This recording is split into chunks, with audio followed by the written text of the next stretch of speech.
नमस्कार दोस्तों, कहानी संग्रह में आपका स्वागत है। एक गांव में एक बूढ़ी माई रहती थी। माई के आगे पीछे कोई नहीं था, इसलिए बूढ़ी माई बेचारी अकेली रहती थी। एक दिन उस गांव में एक साधु आया। बूढ़ी माई ने साधु का बहुत ही प्रेम पूर्वक आदर सत्कार किया। जब साधु जाने लगा तो बूढ़ी माई ने कहा, महात्मा जी, आप तो ईश्वर के परम भक्त हैं। कृपया करके मुझे ऐसा आशीर्वाद दीजिए जिससे मेरा अकेलापन दूर हो जाए। अकेले रह रहकर ऊब चुकी हूँ। साधु ने मुस्कुराते हुए अपनी झोली में से बाल गोपाल की एक मूर्ति निकाली और बुढ़िया को देते हुए कहा, माई, ये लो, आपका ये बालक है। इसका अपने बच्चे की तरह प्रेम पूर्वक लालन पालन करते रहना। बुढ़िया माई बड़े लाड़ प्यार से ठाकुर जी का लालन पालन करने लगी। एक दिन गांव के कुछ शरारती बच्चों ने देखा कि माई मूर्ति को अपने बच्चों की तरह लाड़ कर रही है। नटखट बच्चों को माई से हंसी मजाक करने की सूझी। उनमें से एक ने कहा, अरे मैया सुन, आज गांव में जंगल में से एक भेड़िया घुस आया है जो छोटे बच्चों को उठाकर ले जाता है और मारकर खा जाता है। तू अपने लाल का ख्याल रखना, कहीं भेड़िया इसे उठाकर ना ले जाए। बुढ़िया माई ने अपने लाल को उसी समय अपनी कुटिया में विराजमान किया और स्वयं लाठी लेकर दरवाजे पर पहरा लगाने के लिए बैठ गई।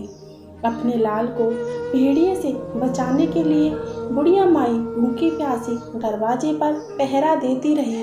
पहरा देते देते एक दिन बीता, फिर दूसरा, तीसरा, चौथा और पांचवा दिन बीत गया।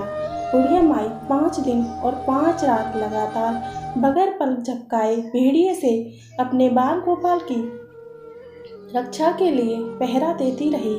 उस भोली वाली मैया का ये भाव देखकर ठाकुर जी का हृदय प्रेम से भर गया।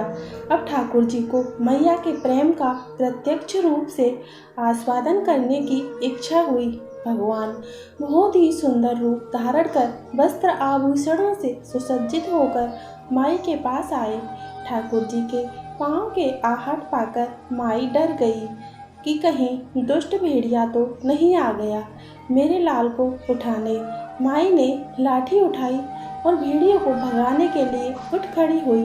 तब श्याम सुंदर ने कहा, मैया, मैं हूँ, मैं तेरा वही बालक हूँ जिसकी तुम रक्षा करती हो। माई ने कहा, चल हट, तेरे जैसे बहुत देखे हैं, तेरे जैसे सैकड़ों अपने लाल पर न्यौछावर कर दूं। अब ऐसे मत कहना, चल भाग जा यहाँ से। ठाकुर जी के मैया के इस भाव और एक निष्ठा को देखकर बहुत ज़्यादा प्रसन्न हो गए।